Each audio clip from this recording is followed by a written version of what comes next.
আমি হিরো আলম একদিনকে জন্য হলেও বাংলাদেশের এমপি পদ চাই। আমি ঢাকা 17-এ আমি নির্বাচন করেছি, সেখানেও পাশ করেছি। আমার তো 2 আসনেও মনে করেন হলে মামলা করানো আছে। ওই উপরাল আমার পাশে ছিল থেকে আমি এখনো বেঁচে আছি। এই স্ট্যাটাস দেওয়ার জন্য মৃত্যু হয়তো হবে। ইশরাত ভাইকে আপনারা মেয়র পদে ঘোষণা করা হয়েছে, সে আদালত থেকে রায় পেয়েছে। আমার প্রশ্ন, আমি 4 বার জাতীয় সংসদ নির্বাচন করি, আপনারা বগুড়া 4, আপনারা 2 বার করি, তা বগুড়া 6-এ করি একবার, ঢাকা 17-এ নির্বাচন করি।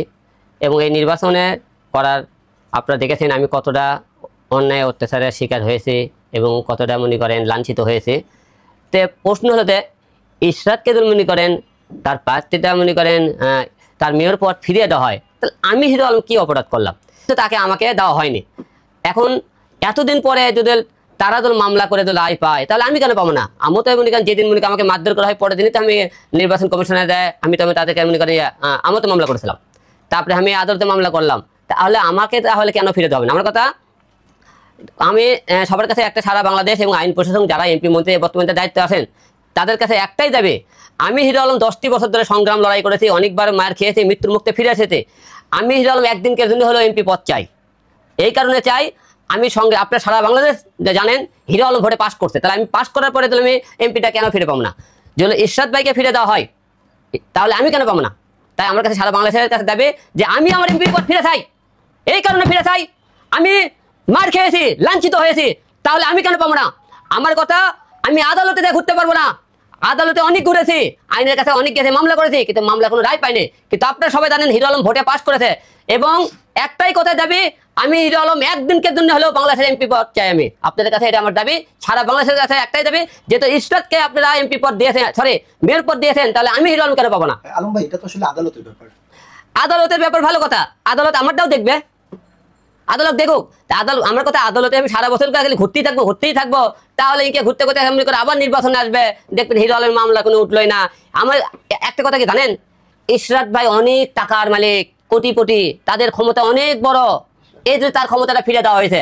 হিরো আলম গরিব মানুষ, হিরো আলমের ক্ষমতা কম, এই জন্য কি হিরো আলমকে আপনি এমপি পদ ফিরে দেবেন না? কেন দেবেন না? আমি পাস করছি, আপনি সারা বাংলাদেশ জানেন না? আমাকে মারছে, আপনারা দেখেন নে? তাহলে আমাকে কেন মারছিল? ভোটে যদি আমি ধরি না হইতাম তাহলে তার হক মারতো না। ভোটে ফলাফল আমি যদি পাশই না করতাম তাহলে আমার তো কেড়ে না হইতো না। তাহলে আপনারা কি বলতে চান? আমি পাস করিনি? অবশ্যই পাস করেছি, এবং অবশ্যই আমাকে এমপি পদ আপনারা ফিরিয়ে দেবেন। আমি বাংলাদেশের একদিনের জন্য হলেও এমপি হতে চাই, আমার এটাই হলো দর্শে দাবি। আলম ভাই, তাহলে কি আপনি বলতে চাচ্ছেন যে টাকা হলে আপনি পদ ফেরত পেতেন? এখন তো বোঝা গেছে তাই।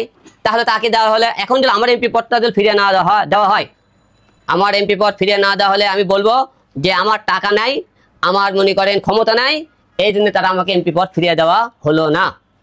আলম ভাই, যদি একটু জানতে চাই, আসলে এই স্ট্যাটাসের পিছনে আসলে আওয়ামী লীগের কোনো ইন্ধন আছে কিনা? ভাই, এর কারো ইন্ধন থাকবে কেন? প্রশ্নটা একটাই ক্লিয়ার, ইশরাত ভাইকে কেন এতদিন পরে মনে করেন তার মেয়র পদ ফিরে দেওয়া হলো? সে তো ফিরে পায়, আমি তো 4 বার নির্বাচন করছি, তাহলে আমি কেন পারবো না?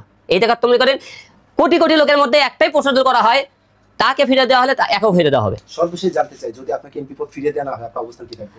এমপি পদ ফিরিয়ে না দেওয়া হয়, আইনের প্রতি শ্রদ্ধা, দেশের জনগণের প্রতি শ্রদ্ধা, সেটা তো মনে করেন মরে গেছে অনেক আগে, আরো মারা গেল। কারণ আমরা নির্বাচন করেছিলাম, পাস করেছিলাম, সারা বাংলাদেশ সারা বিশ্ব দেখেছে, তাহলে আমাকে কেন দেওয়া হবে না? এটা তো কোনো মনে করেন প্রশ্নই থাকতে পারে না, হিরো আলম কেন দেওয়া হলো না? আচ্ছা, আপনি বেশ কয়েকটি আসনে নির্বাচন করেছিলেন, যদি আপনাকে ফিরিয়ে দিতে চায় তাহলে আপনি কোন আসনটি সিলেকশন করবেন? আসলে আমি বগুড়া 4-এ নির্বাচন করেছি, ওখানে পাস করেছি। ঢাকা 17-এ আমি নির্বাচন করেছি, সেখানেও পাস করেছি। আমার তো 2 আসনেও মনে করেন হলে মামলা করানো আছে।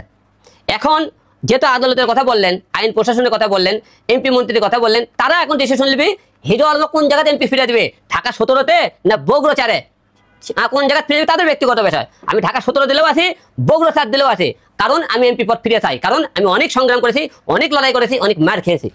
ভাই, এমন একটি স্ট্যাটাস আপনি দিয়েছেন, আসলে এর কারণে কি আসলে আপনার জীবন বিপন্ন কিংবা সংকট মুখে হতে পারে কিনা? ভাই, আমার স্ট্যাটাসের উপর আমার তো মৃত্যু হয়ে যায়, কারণ হিরো আলম সত্য পড়েছিল, আমি নির্বাচনের মাঠে যত মার খেয়েছি, ওই উপরাল আমার পাশে ছিল থেকে আমি এখনো বেঁচে আছি। এই স্ট্যাটাস দেওয়ার জন্য মৃত্যু হয়তো হবে। আমি কি কারো বিরুদ্ধে স্ট্যাটাস দিয়েছি না কারো বিরুদ্ধে লিখছি? আমি আমার মনের কথা লিখেছি, আমি আমার দুঃখের কথা বলেছি। কেন স্ট্যাটাস দিয়েছে? তাই ইশরাত ভাইকে দুর্নীতি তার মনে করেন পাত্রে ফিরে দেওয়া হলে, তাকে মেয়র পদ দেওয়া হলে, তাহলে আমি হিরো আলম কেন পাবো না? এই স্ট্যাটাস দেওয়া আমার অন্য হয়ে গেছে। কেউ তো মনে করে এটা কোনো কারো মনে করেন বলে দেওয়াতে আমি দিয়েছি, আবার কেউ তো মনে করে হিরো আলম কোনো চালে দিয়েছে, তা সম্পূর্ণ ভুলবে।